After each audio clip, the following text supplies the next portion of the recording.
welcome back or welcome to America Sports. You and I are just a couple of people trying to get ahead of the game in fantasy football. Whether it's for daily fantasy or for season-long fantasy, we're all trying to be smarter or better than, or even luckier than the next guy. So we're going to take that step today and look at players we should be picking up or keeping on the monitor. Let's get into it.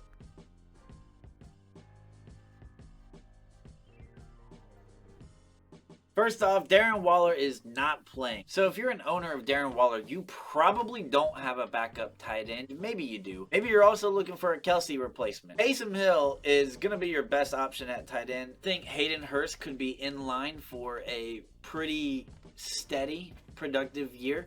But for this week, Taysom Hill, I think, should be the clear-cut number one off the waiver wires. I know that you're going to read that he's unpredictable and things like that, but if you're going to get a streaming tight end, it's going to be unpredictable anyway. He has the highest ceiling by far. Unless you are lucky enough to be in a league where Dalton Kincaid is still out there. If he is, then go up and grab him. He's rostered in 65% of leagues. If you're in that 35%, lucky you. Obviously, you can't use Laporta this week. But if you're looking for someone in the future because you don't know about Waller, and let's be real, Waller has had an injury history, Laporta's probably your way to go. If you are a Kelsey owner and if you're looking for a replacement, then, just grab one tight end for this week, and I would roll the dice with Taysom Hill. Christian Watson is out.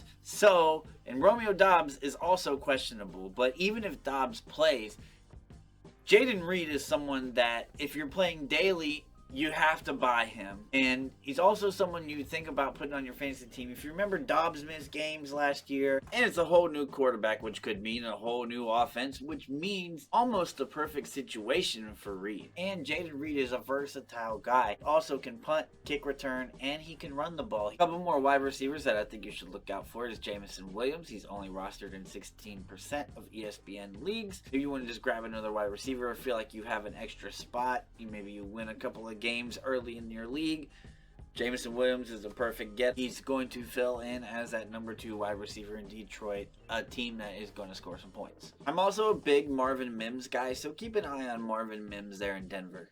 Just keep an eye on him. Cooper Kupp is out for a good 4 games at least, so Van Jefferson will be the guy, and Tutu Atwell, but I wouldn't be risking anything on anyone other than Van Jefferson, really. I would take Van Jefferson if you need it. If you don't pick him up today or tomorrow, he's probably going to be picked up off waiver wire here in the next couple of days. He is only rostered in 28% of ESPN leagues, but in all the leagues that I'm in, Van Jefferson is already picked up. The defense to stream is definitely the Ravens. Believe it or not, they're only rostered in 75% of fantasy leagues, followed by Philadelphia, even in New England, and then Seattle against the Rams. I think Seattle's defense is much improved. Bobby Wagner's there. I know there's no Jamal Adams, but with no Cooper Kupp, the Rams were just not good on offense, and it's a division game, so I do think that's going to be low scoring as well. Lamar Jackson should headline everything. Jalen Hurts is also going to go off. On DraftKings, I think Justin Fields is a little overpriced. He's $800 more than Herbert. I think Herbert is a great play if you're trying to save a little bit of money. He did well against Miami last year. They are not great against quarterbacks last year, and he's only $6,900. Only got in the end zone one time. I would expect that he's going to throw more than one touchdown this time around. If you're looking for a very cheap quarterback, Russell Wilson is $5,900. I know Russell Wilson is a risk, but if Russell Wilson was ever going to have a very nice game, it would be against this suspect Raiders team. All right, let's look for players that maybe you're looking on the waiver wire to either stash, not use this week, to maybe stash for the future or the very next week moving forward. Zach Moss. I took Zach Moss in I'm in 3 leagues, and I took him in a couple. I don't know if Jonathan Taylor is going to play for the Colts again. Just the way it's been, it's ugly. He's on PUP, so he's already going to miss the first 4 games. Zach Moss, if he doesn't play week 1, he will play week 2, and he is the guy there in Indianapolis. So Zach Moss should be a guy that you should probably either have or use as trade bait. And if you're a Jonathan Taylor owner, you should already have Zach Moss. Same with Nico Collins in Houston. He's the number one there. Nico Collins has a much higher ceiling. Nico could break out this year, so I've got him in one of my leagues in case he does break out. Also, Tyler Algier is a good handcuff player. Maybe you have Bijan and you're looking for, in case he gets hurt. Plus, Atlanta's going to run the ball so much, Algier might have fantasy value. We know they'll use Cordero Patterson. Patterson can do so many things.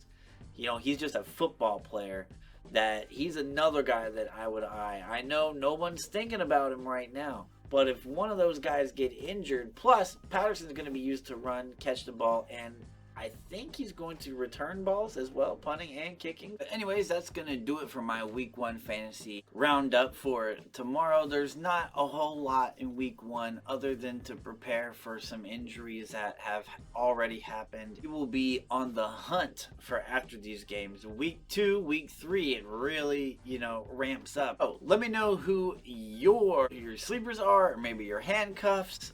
Let me know what you think in the comment section below about my list as well. And I'll see you guys in the next one. Thank you for watching.